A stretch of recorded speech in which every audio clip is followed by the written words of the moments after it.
Alice in Wonderland. Escape into the garden. Poor Alice. It was as much as she could do, lying on one side, to look through into the garden with one eye, but to get through was more hopeless than ever. She sat down and began to cry again. When Charles Dodgson became sub-librarian of Christ Church in 1855, he was privileged to use the little room off the upper library, overlooking the deanery garden. On the smooth grass, under the majestic old trees, first Lorna and Alice, then baby Edith, and gradually more and more children, chuckled and tumbled and learned not to make too much noise. The lonely young man upstairs, looking out of the window, must have remembered his childhood days in the garden at Croft, with many little sisters and brothers, especially sisters, and gradually the light of the Never-Never-Land illuminated the Oxford garden and the Dean's daughters. And the more Mr. Dodgson was captured by Dr. Pusey, the more ravishing the garden and the little girls must have looked. A few months after his installation in the library, Dodgson took his new camera to the deanery, and a new phase of his life began. The entry for April 25, 1856, reads, "Went over with Southey in the afternoon to the deanery, to try and take a photograph of the cathedral. Both attempts proved failures. The three little girls were in the garden most of the time, and we became excellent friends. We tried to group them in the foreground of the picture, but they were not patient sitters. I mark this day with a white stone." That was Dodgson's symbol for a memorable day. Green thinks this was his first meeting with Alice, then about 4 years old, though he had made friends with her older brother Harry and sister Lorna. On June 3, he says, spent the morning at the deanery, photographing the children. Green says this was the first record of his photographing children, and quotes Gernsheim's claim that he was the best photographer of children in the 19th century. When the three eldest girls were 10, 8, and 6 years old respectively, the story sessions started. Lorna Charlotte had brown hair and clean-cut features. Alice's hair was cut across her forehead in a fringe, bangs, we say in America, that emphasized her wistful eyes and dainty three-cornered face. Edith had fluffy bright auburn hair. They commonly wore white cotton frocks, white openwork stockings, and black strap slippers, all alike. The girls would cross Tom Quad with Miss Brickett, the less than omniscient governess whose boners are represented in Alice in Wonderland. In Mr. Dodgson's rooms, they would pull him down on his large sofa and beg for stories. Seizing the nearest piece of paper, he would start, illustrating as he went along. If one of the girls asked a good question, the story, not perhaps a new one at first, would branch off into some new direction. Unlike the later child friends, the little sisters never took tea at his lodgings. In fact, tea for children was still an innovation and a special treat, but on the river trips they took along a big basket with cakes and a tea kettle to boil beside a haymow. 4 or 5 times in each summer he took the three on a picnic for either a whole or a half day. Miss Prickett was left behind, but chaperonage was supplied by Canon Robinson Duckworth or one of the brothers Dodgson, for Skeffington and Wilfrid had matriculated in 1855, and, on one occasion, by 2 Dodgson sisters. This was the least successful picnic, for the young ladies, still in their 20s, seemed old and gloomy to the children. To Ethel Arnold, as a child, they seemed austere and evangelical. Songs and stories were omitted. The visitors were plump, and lowered the boat alarmingly. Finally trained, the boat was abandoned and the return trip made by carriage, with time out in a farmhouse to dry the bedraggled hoop skirts. The path to the Isis from Tom Quad passed the smelly Trillmill stream. Dean Liddell had a new and more appetizing path dug. Meanwhile, stepping gingerly, the girls in their big shade hats clung to the hands of the 2 young men who were simultaneously juggling the luncheon basket. Arrived at the river, young Mr. Dodgson would select the safest, roomiest, and most comfortable boat, stock it with cushions, and bestow his guests and the luncheon baskets with accurate balance. He rowed stroke and Mr. Duckworth rowed bow, an extra pair of oars was added for the girls' rowing lessons. One of them might hold the tiller rope, and if the boat wove a crooked course, it was all in the name of education.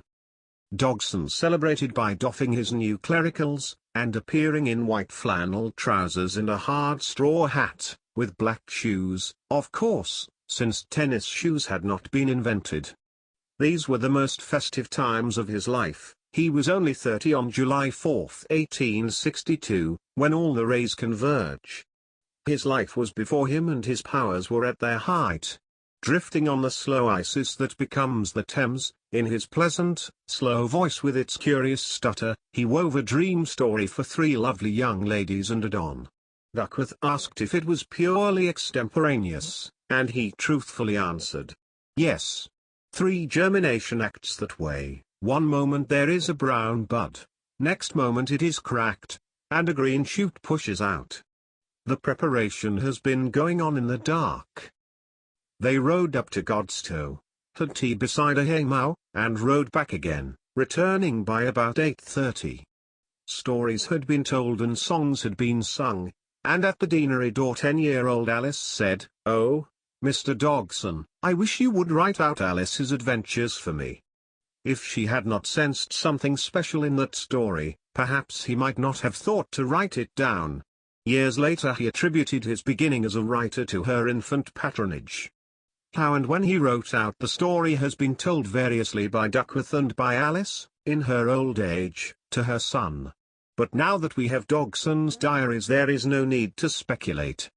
On the day when he finished the drawings for the manuscript, September 13, 1864, he wrote the data in the diary under July 4, 1862.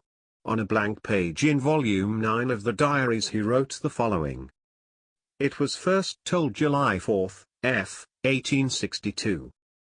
Headings written out, on my way to London, July 5, 1862. M.S. copy begun November 13, th. 1862. Text, of Alice's Adventures Underground. Finished before February 10, 1863. Pictures in M.S. finished September 13, to 1864. M.S. finally. Sent to Alice, November 26, 1864. On July 5 he met the Liddells at the station. They were all on their way to London by the same train.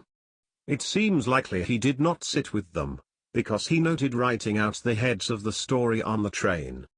It was nearly 2.5 years before Alice received the weirdly illustrated little green book, with the story beautifully written out in Dodgson's best library script. The little children read and reread it, and kept it on the deanery table for their guests to enjoy.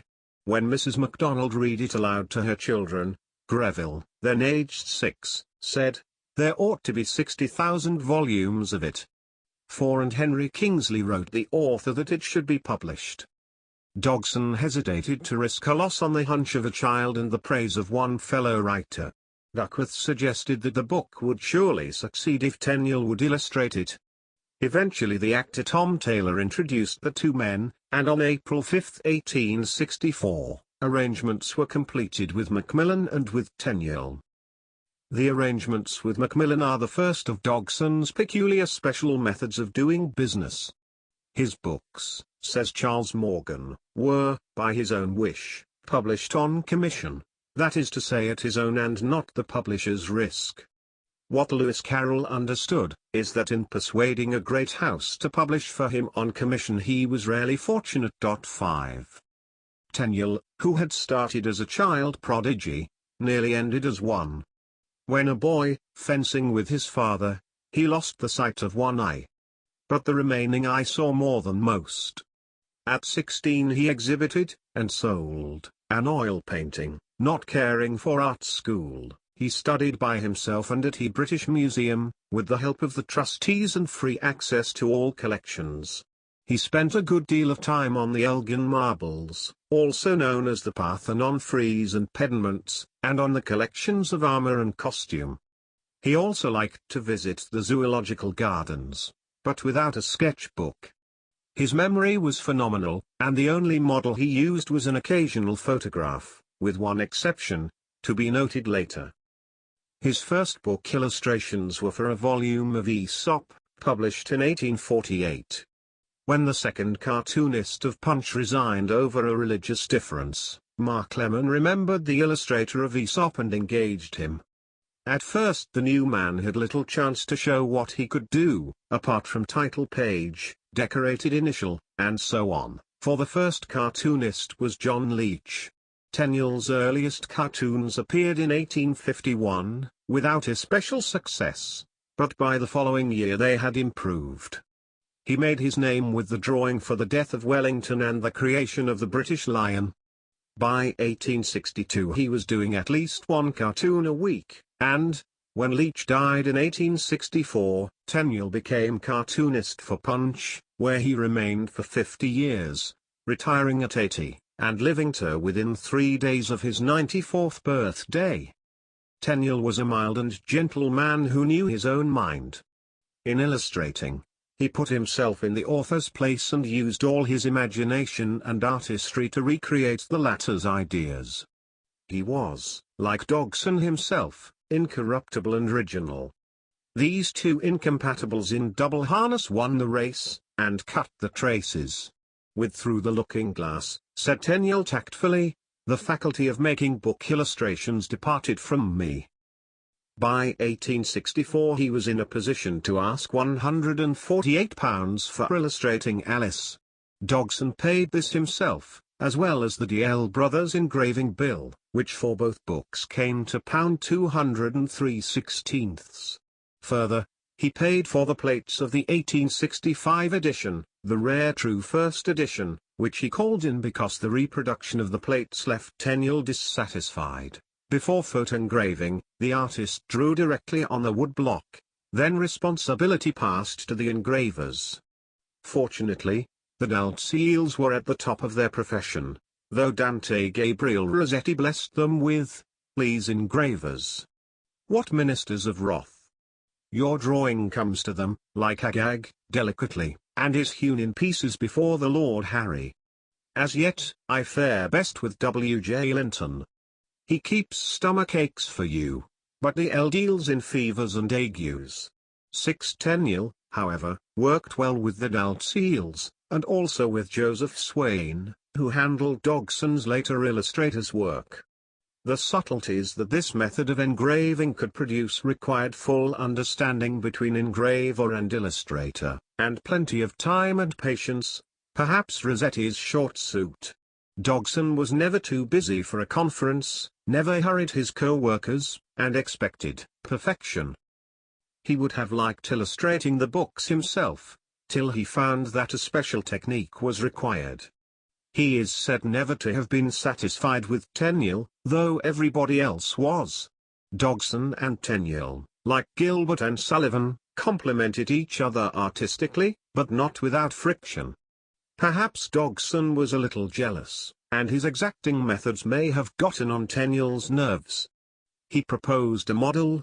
Tenniel said he no more needed one than Dodgson needed the multiplication table. Dodgson's own drawings always expressed two principal aspects of his nature, the humorously horrible and the sweet. The latter gradually encroached on the former, but without quite replacing it. Tenniel's work, of course, was infinitely more vigorous, without much of either the sweet or the horrible, so that Carroll told Harry Furness he had not liked any of Tenniel's drawings except Humpty Dumpty. But by that time Tenniel was telling Furness, "Dodgson is impossible. You will never put up with that conceited old Don for more than a week." 7. How far Harry Furness' own jealousy colored, or invented, this gossip no one knows. He too drew for Punch, but he had to sit in the gallery of Parliament, catching expressions red hot, while Tenniel, working at home, immortalized his subjects often without having seen more than a photograph. Mr. Madden asks, where did Quentin Matsys, or Leonardo, see the ugly Duchess who lived 150 years before their time? 8. And where did Tenniel see their portraits of poor Margaret Maltish? The drawing, attributed, rather doubtfully, to Leonardo, is in the Windsor Castle Library, where Tenniel may have seen it. Once would be enough for that elephantine memory. But it is more likely that he saw the Matisse portrait, for he uses the detail of costume in that painting, which in 1856 belonged to Alfred Seymour. Mr. Madden himself solved the question of Tenniel's Alice. Dogson's drawings of her are sweet and gentle, but not otherwise good likenesses of Alice Liddell. Tenniel's Alice, however, is distinctly someone else, and that someone else was Miss Mary Hilton Badcock, later Mrs. Probert. For once in his life, Tenniel was persuaded to use a model.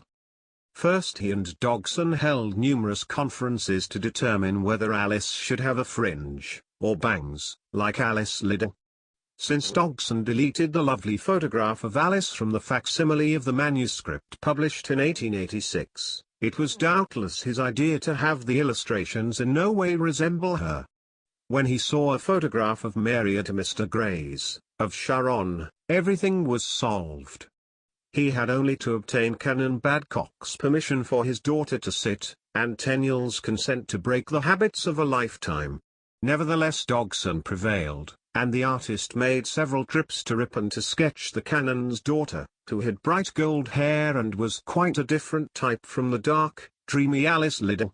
Dogson profited by his new friendship to photograph, not only Mary, but also Lucy, Clara, and Emily, her sisters.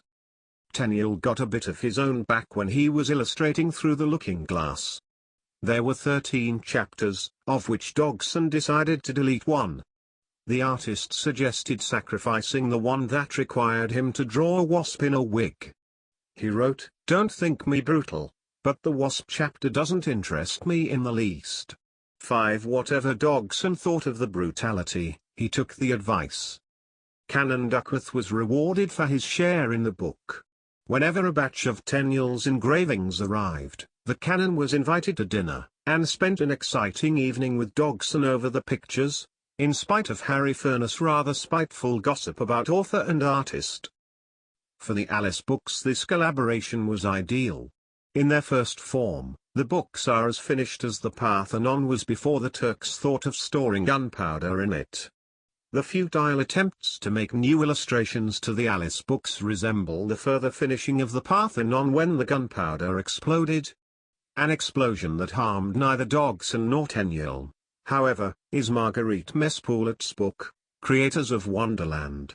With text and illustration she shows that Tenniel, at least, and Dogson very probably, was influenced by the work of J. Granville.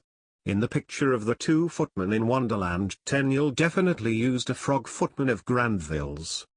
The Paris Charivari, founded in 1832, that used Granville's pictures, circulated quite freely in England.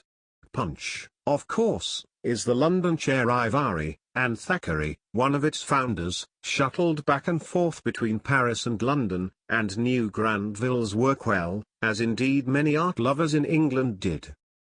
Miss Mespoulet nowhere claims that Dogson was necessarily influenced by Granville, though it seems quite likely he had absorbed Granville's work, as he had certainly absorbed Lear's nonsense book, which appeared when he was 14. She prefers to call Tenniel the link between the two. Granville's Ormond has much in common with Wonderland, but whatever Dogson took, and wherever he found it, he made it his own.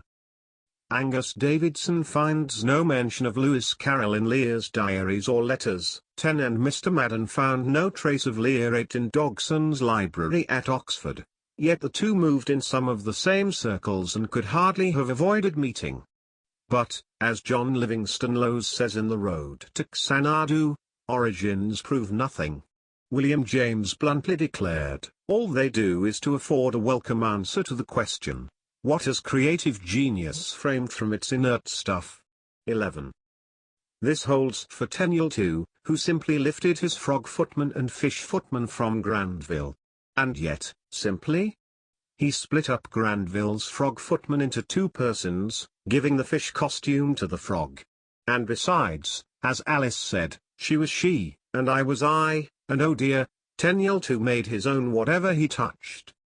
His personal style, unmodified by Granville, would have been too harsh and uncompromising for the dream books. His taste told him what to use, as in the case of the ugly Duchess, whom he handled much more mercifully than her original creator did. Strained relations or no, Dodgson was not one to forget a collaborator. In 1886 he gave Tenniel an autographed copy of The Hunting of the Snark, and in the same year Canon Duckworth received a copy of the facsimile of Alice Underground, inscribed, "The Duck from the Dodo, June, 1886. Canon Duckworth, to be sure, was the duck in the Caucus race, and Dodgson was the dodo. It is hard to see any reason other than a linguistic one for the Dodgson-Dodo constellation. Since 1507, when Portuguese navigators discovered the island later called Mauritius, the dodo, from daudo, Portuguese for simpleton, was known to Europeans by hearsay. Dutch sailors called them walkvogel, or walkvogel, disgusting birds, because, after knocking the poor simpletons down with clubs, they found the meat almost inedible. Conservationists don't know whether the sailors then stopped knocking them dead. Between 1610 and 1620 several live specimens were brought to Europe, where they lived a short time. One of the last skeletons to be set up was in the Ashmolean Museum in the 17th century. About 80 years later nothing remained but the skull and right foot, which was still there recently. There was also a large painting of the bird, which Dodgson and Tenniel may have seen. The last records of a living dodo date from 1681, so the expression dead as a dodo was no doubt current in the last century. The name, Didus ineptus, connotes stupidity. Today, though not in 1862, dodo and Dodgson are juxtaposed in the Encyclopaedia Britannica. Why, except for phonetic reasons, should Dodgson have associated himself with this unfortunate bird, lacking wits enough to hide its single leg or to run from its enemies? Can we reconstruct our dodo from a single boner?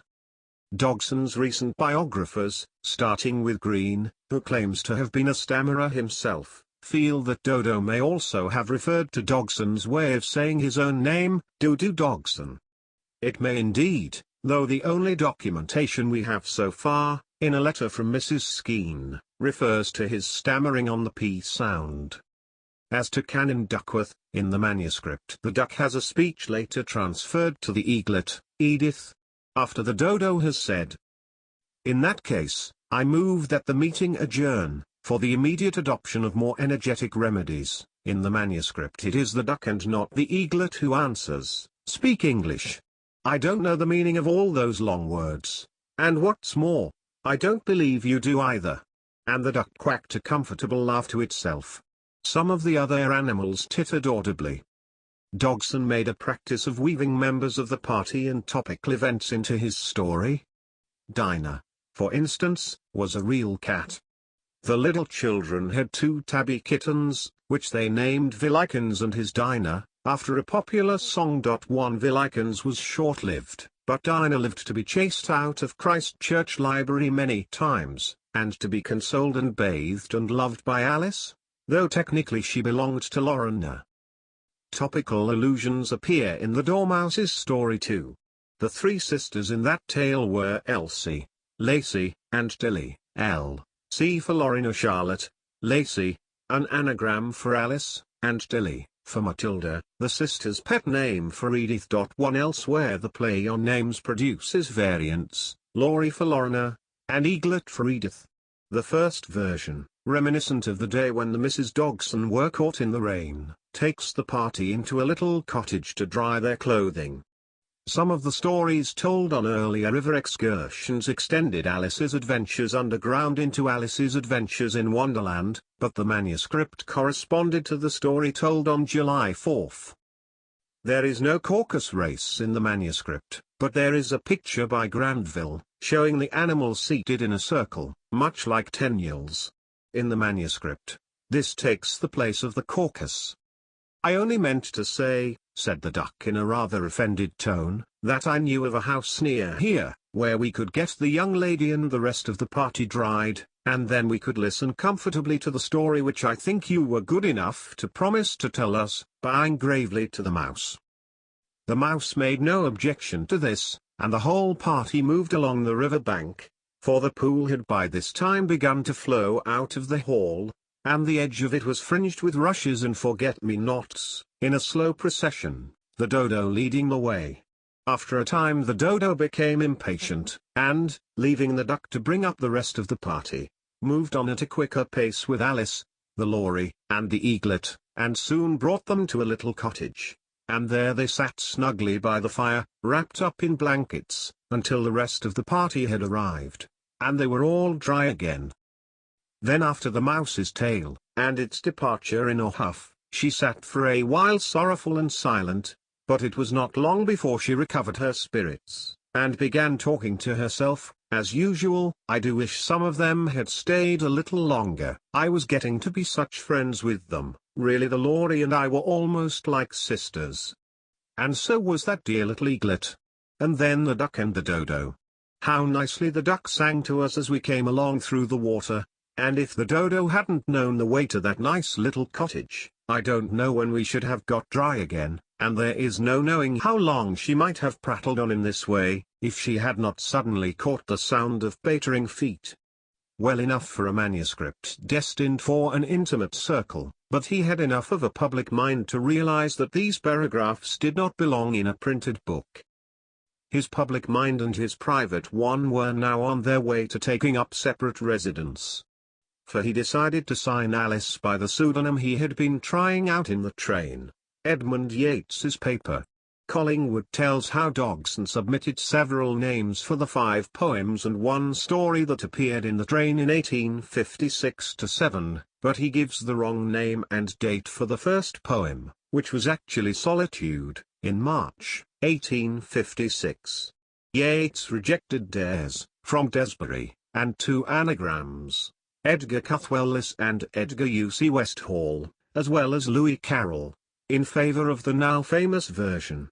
Dodgson evolved it by the simple process of Latinizing, reversing, and re-anglicizing his given names, Carolus Ludovicus, Ludovicus Carolus, Lewis Carroll. 5. A pseudonym, once started for whatever reason, may activate a split, but of course in this case the split had already begun. There is, however, a tendency to assign certain moods or behavior to the pseudonym, which gradually acquires autonomy as a snowball acquires snow. From Wonderland to Looking Glass the man, and therefore his work, changed in other ways. The refinement, sharpening, and concentration of the next 7 years produce a different emotional tone. The creatures in Through the Looking Glass are less sad, and more pedantic and querulous. For instance, compare the weeping mock turtle with the belligerent, snivelling, contrary twins, the Tweedles. His weeping self was less sad and more complaining by that time. In a sense Carroll distinctly slid downhill from Wonderland. Through the Looking Glass is more mature, and Sylvie and Bruno more elfin, too elfin, as well as more bothered with ethical and other problems arising from the anomaly of a benevolent deity who is also omnipotent.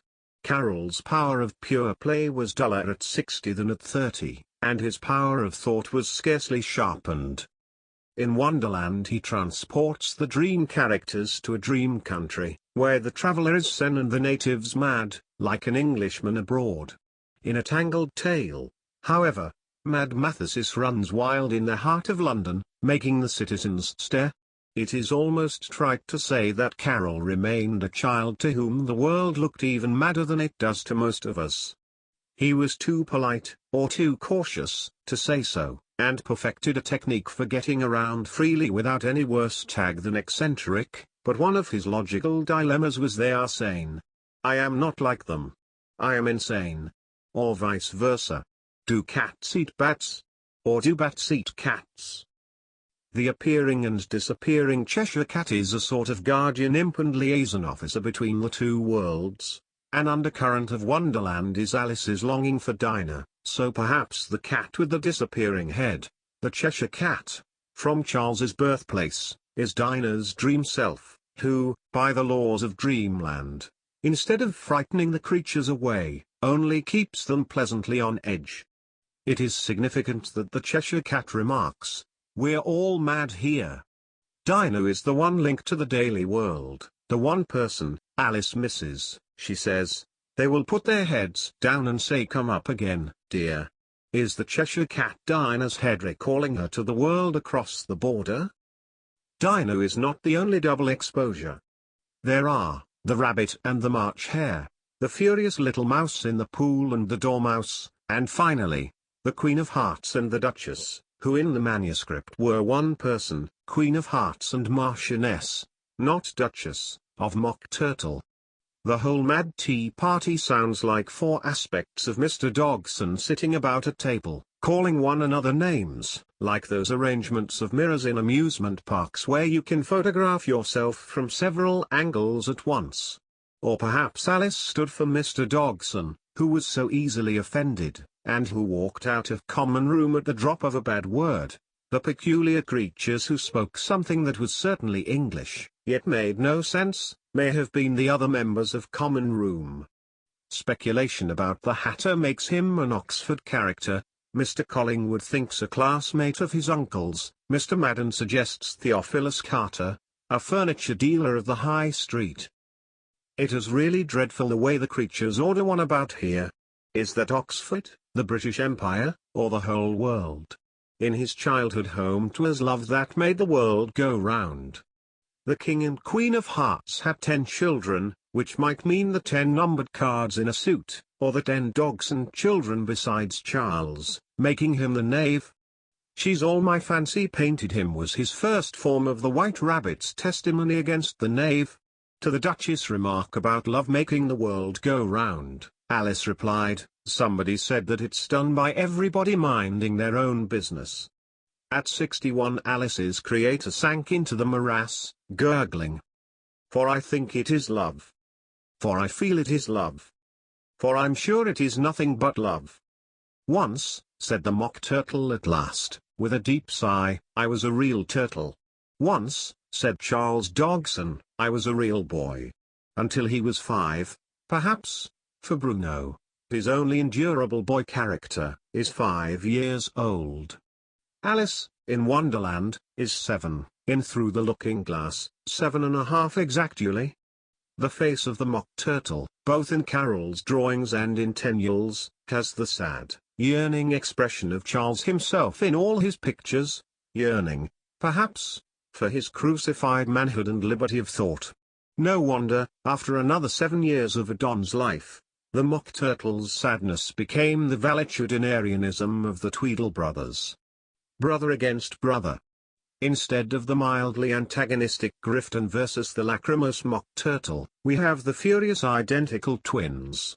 As if, after parting one's hair on the side, one had decided to part it in the middle and get 2 even but less symmetrical divisions, the not-so-heavenly twins. The mathematical mind of the author gave pungency to his dream books, though as a mathematician per se he never rose above mediocrity. He enjoyed logical exercises, and pure thinking, and he especially enjoyed mystifying people by keeping his Alice self-sacred and secret, a ventriloquist's dummy in a cupboard. It may be this desire to protect his excursions into a 4-dimensional world, rather than his so-called modesty, that explains his dislike of being known at Oxford or in unselected adult society as the author of the Alice books. He even hated to sit for his photograph, much as he liked to photograph others, and while, unsolicited, he autographed his books for all his friends, he dreaded autograph hunters to the point of tricking them with a typewriter, or having a friend forge his name to letters. 5 caricatures went only one way, too. Once, when she was small, Isa Bowman drew a caricature of him. He went flaming red, snatched it away, and burned it. Then when she apologized, he embraced and forgave her. 12 It is doubtful that he could have seen Harry Furness caricatures of him and forgiven them. However he looked to others, he was the White Rabbit to himself, though he would have preferred to be the worse-tempered but more dignified March Hare. Taylor found some ingenious mathematical cryptograms in Alice. of the procedure where she starts counting, 4 times 5 is 12, and so forth, concluding, "I'll never get to 20 at that rate." He says it could bring her only to 19, never to 20, because it is based on scales of notation. 13. He also asks why the Mad Hatter's watch is 2 days wrong. What time is it at the center of the earth? At no longitude. By the sun it is all times or no time. It tells the day of the month. Hatter's watch goes by the moon. It is the 4th, 2 days wrong. There are 2 days between the lunar and the calendar month. And the 4th is Alice's birthday. Another gem comes from Robert Graves's article in the Atlantic Monthly for August, 1957, Mushrooms, Food of the Gods, the scarlet-capped fly-amanite, which mycophobes regard as the most poisonous of all, though no one is ever recorded to have died from eating it. Oddly enough, its earliest appearance in English literature is a charming one, Lewis Carroll's account of how Alice ate the mushroom on which the caterpillar sat smoking his hookah, and could thus become shorter or taller at will. "Curiouser and curiouser," said Alice. This hallucination, produced by the fly-amanite, was described in a textbook, M.C. Cook's Plain and Easy Account of British Fungi, published on October 4, 1862, just before Alice in Wonderland was put on paper. There is little material on the pig and pepper episode. The famous lullaby is a triple satire on parental feelings, on Carroll's ideas about boy nature, and on a bad poem, Speak Softly to a Little Child. The cook's silence is sinister. She speaks 3 words. The king says, "Give your evidence." She answers, "Shan't." He asks, "What are tarts made of?" She says, "Pepper, mostly," and vanishes. She is a grotesque yet sibylline figure, naming the condiment Charles felt himself lacking in. Lastly, Alice tries to carry the baby who becomes a pig. This is how a bachelor holds a baby, finally tying it into a knot and holding one leg and one ear, gazing at it in dismay until it becomes a pig and trots off quietly into the wood. But what about Ugug, in Sylvie and Bruno, the horrid boy produced by straining off all the pleasant qualities of boy nature for Bruno? Ugug turns into a porcupine, or prickly pig, because he is loveless. Loveless. Is the pig that runs away the boy self that left a purified Alice? She feels relieved, because it would have made a dreadfully ugly child, to one who did not like little boys, but it makes rather a handsome pig, I think. The card game is as basic to Alice's adventures in Wonderland as chess is to Looking Glass. An interesting attempt to explain the card game is made by Muriel Bruce Hasbrook in her Pursuit of Destiny. She claims the tarot cards are a device of learned Muslims to keep the ancient learning alive against the Christian relegation of the arts and sciences to the devil. She finds irrationalized astrology, based not on influences of planetary conjunctions, but on early knowledge of regular fluctuations in solar energy and the Earth's field. Call the celestial sphere the field, maybe the 4-dimensional space-time continuum. The formula is based on a mathematical relationship between the 4 major divisions of the ancient universe, called elements, and a series of 36 10-degree cycles of the year. She quotes Pythagoras and Dr. Jung as dividing humanity into 4 types, the 4 basic blood types, and so forth, leading up to Alice's cry, "You're nothing but a pack of cards." No matter how many editions of this book may be called for, it is safe to guess that each one will have to list new interpretations of the Alice books, which is as it should be. It is the first dream book, made up of simple everyday materials freshly seen, and a classic plot. Many persons who have read Wonderland at least once a year since they could read, fail to notice the plot. The story revolves about the golden key to the enchanted garden and Alice's endless frustrations and wanderings in bypaths until she enters at last, to find the flowers really beautiful, though some of them need painting, but the place is populated by disagreeable persons attempting to play croquet under trying circumstances. Then comes a last judgment with the entire cast, and an anticlimax. The garden is an equally rich symbol if we call it adult life viewed by a child, or vice versa. The protean Alice with her formulas for growing and shrinking and cutting back and forth across the borders of childhood and maturity, yet remaining always a wise child, is of course Dodgson himself, or herself. It is hard, studying some of his portraits and reading some of his works, to realize that he was a man indeed. It is still harder to find any evidence that he himself realized it. He seems increasingly like a maiden aunt with the heart of a girl, even with all the satires on his fellow dons and the refined cruelties of his verse. All these traits are present in a maiden aunt, of the type that in the United States writes faintly sardonic articles for the highbrow magazines and finds an outlet for affectionate impulses in her nieces and nephews. Dodgson was a lonely soul, no matter how much love and admiration he evoked. His reticences and rigidities and shyness kept him from reaching out to adults. For the really free interchange of gaiety and comradeship he was limited to children, and to girl children at that. Later he could not mention that afternoon on the river without an access of lyricism.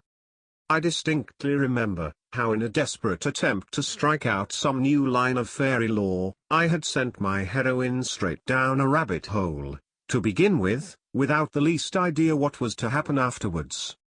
Stand forth, then, Alice, the child of my dreams. What wert thou, dream Alice, in thy foster father's eyes? How shall he picture thee?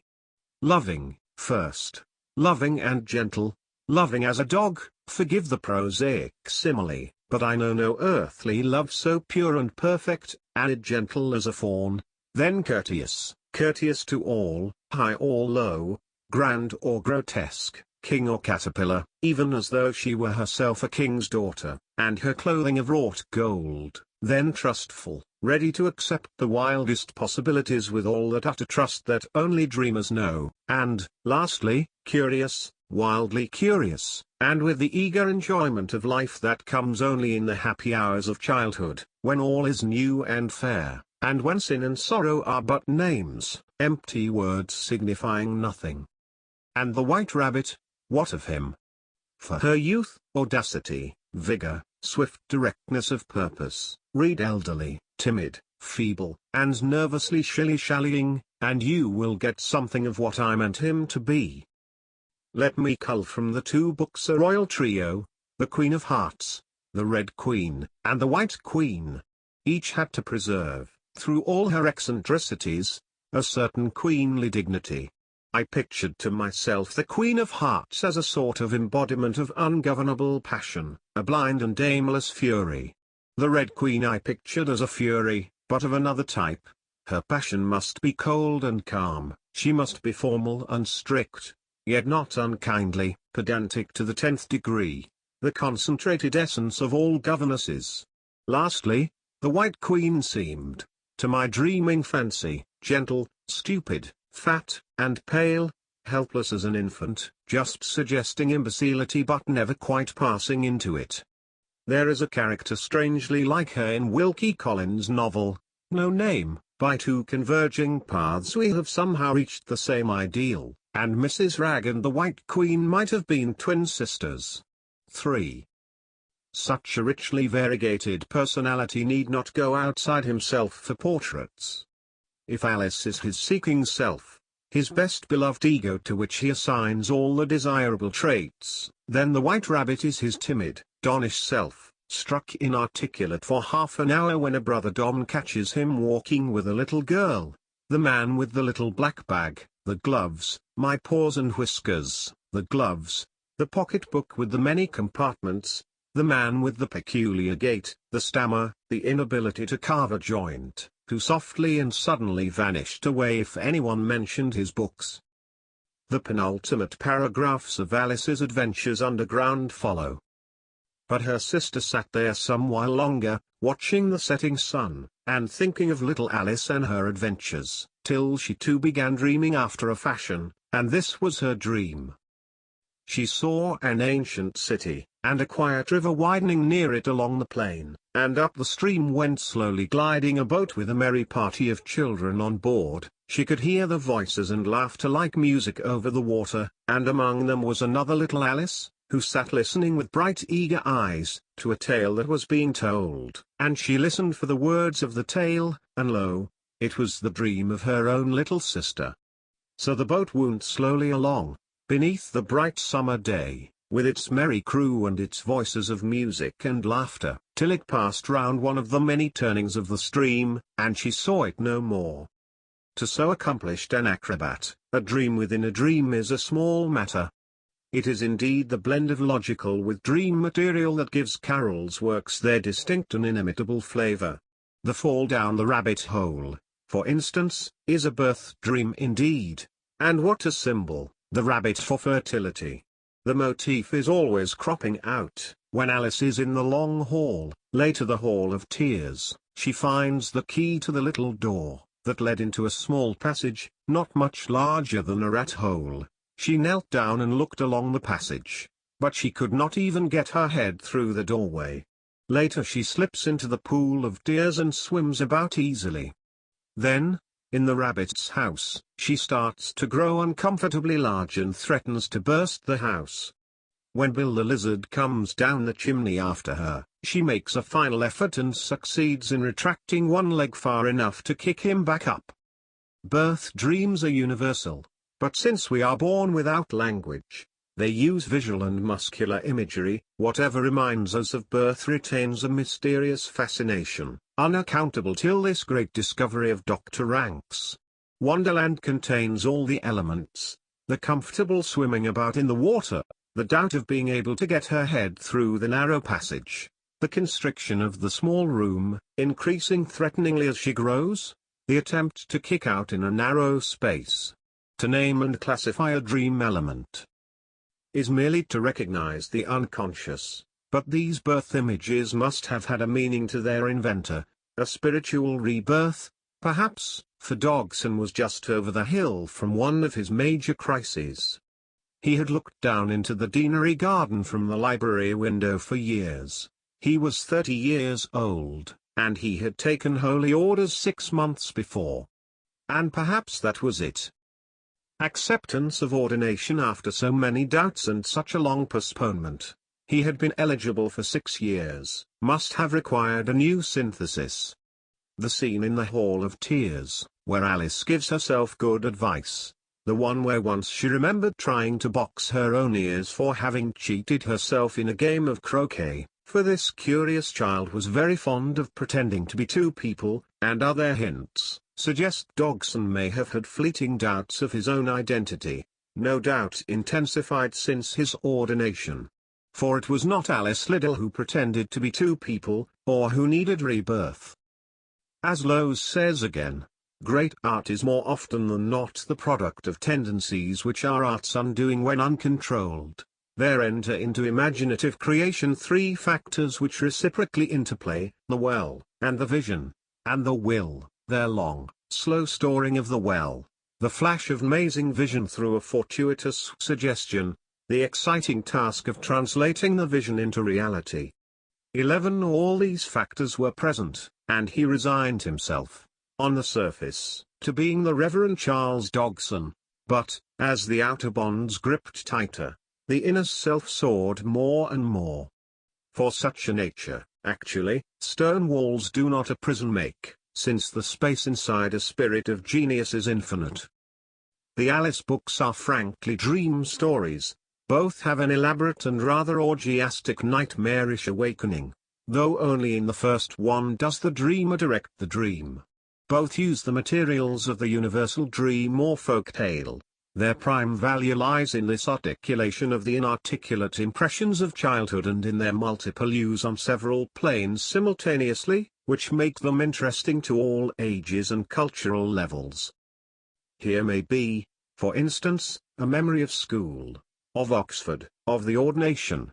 It takes place in the rabbit's house. After Alice has grown too large for comfort. It was much pleasanter at home, thought poor Alice, when one wasn't always growing larger and smaller, and being ordered about by mice and rabbits. I almost wish I hadn't come down that rabbit hole, and yet, it's rather curious, you know, this sort of life. There is the humorous resignation of a young man who finds himself, against his wishes, growing up and forced to take on the attributes of Father William. That poem is not the expression of secure manhood, and Carroll's own illustrations show the youth's surprise, intensified almost to agony, at his father's smug competence.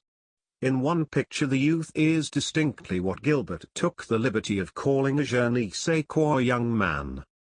The next challenge Alice meets is even more serious. "Who are you?" said the caterpillar. When Alice courteously tries to answer him, he makes himself more disagreeable. I hardly know, sir, just at present. At least I know who I was when I got up this morning, but I think I must have been changed several times since then." "What do you mean by that?" said the caterpillar, sternly. "Explain yourself." "I can't explain myself, I'm afraid, sir," said Alice, "because I'm not myself, you see." "I don't see," said the caterpillar. "I'm afraid I can't put it more clearly," Alice replied very politely, "for I can't understand it myself, to begin with, and being so many different sizes in a day is very confusing." "It isn't," said the caterpillar. Another distressing scene, when Alice's neck has grown so long it winds over the treetops, and a pigeon challenges her. "But I'm not a serpent, I tell you," said Alice. I'm a. "Well, what are you?" said the pigeon. "I can see you're trying to invent something." I'm a little girl," said Alice, rather doubtfully, as she remembered the number of changes she had gone through, that day. "A likely story indeed," said the pigeon, in a tone of the deepest contempt. "I've seen a good many little girls in my time, but never one with such a neck as that. No. You're a serpent, and there's no use denying it." Some biographers thought Dogson lived a calm and placid life under the spreading oaks of Oxford. But is the following, for instance, pure fun? "In that direction," the cat said, waving its right paw round, "lives a hatter, and in that direction, waving the other paw, lives a March hare. Visit either you like, they're both mad." "But I don't want to go among mad people," Alice remarked.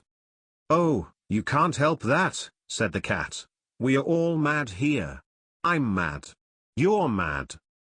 "How do you know I'm mad?" said Alice.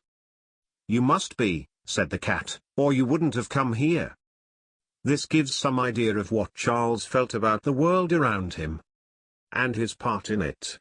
But in some way the very sacrifice it cost him to take orders seems to have fired him to the highest point of his career. Alice in Wonderland is the choice flower of his genius. Through the Looking-Glass is witty, inventive, quaint, what you will, but the shadow of the Red Queen of Logic and the mysterious threat of the Red King hang over it. The dreamer who may own not only the dream but even the characters in it, keeps it from being an unclouded childish story. The little girl who said she liked both stories, but thought Through the Looking-Glass was stupider than Wonderland, conveys the same idea. Nothing in Wonderland parallels the complete severance of the reds and whites in Through the Looking-Glass. In Sylvie and Bruno, author and story have begun to disintegrate. The archness and sweetness of parts, the utter cruelty and loathsomeness of others, predict literal decomposition into his elements. Wonderland has none of that. In it Carroll wields a nimble shuttle, weaving disparate threads into a unified and perfect textile, of the pattern of the search for the golden fleece, or the golden apples, or the fountain of youth, or the pot of gold at the rainbow's end, the search for the universal treasure, that mankind recognizes with a joyful stirring. It is the plot of our life here on earth, and any honest story that conforms to it, adds to it, finds new forms and characters for it, even for the 1000th telling, will move us. It is not even a special result of civilization that finding the treasure does not bring happiness. What of the fisherman whose wife would be Pope, or the one whose wife won 3 wishes and had to use the 3rd to get the sausage off her husband's nose? The wish can be fulfilled only in a dream, and the happy ending is, to awaken and find one is still oneself, and can trace some of the dream elements, as Alice did, to familiar sights and sounds. As Carol's fellow mathematician and Yankee contemporary, Willard Gibbs, remarked, the whole is simpler than its parts. 14. Here sits Mr. Dogson, then, in the tightest kind of box, Christchurch Don by his own exertions, student by the grace of Dr. Pusey, deacon of the Church of England by the hand of Bishop Wilberforce, with his thoughts and actions prescribed by medieval tradition, by the prejudices of Prince Albert, by the Dean of Christ Church, by his father the Archdeacon and his old schoolmaster the Archbishop of Canterbury, by the whole hierarchy through Oliver Cromwell clear up to God, not to mention the Reverend Charles Dogson himself, one of the strictest of their lot. Tighter and tighter, O Lord.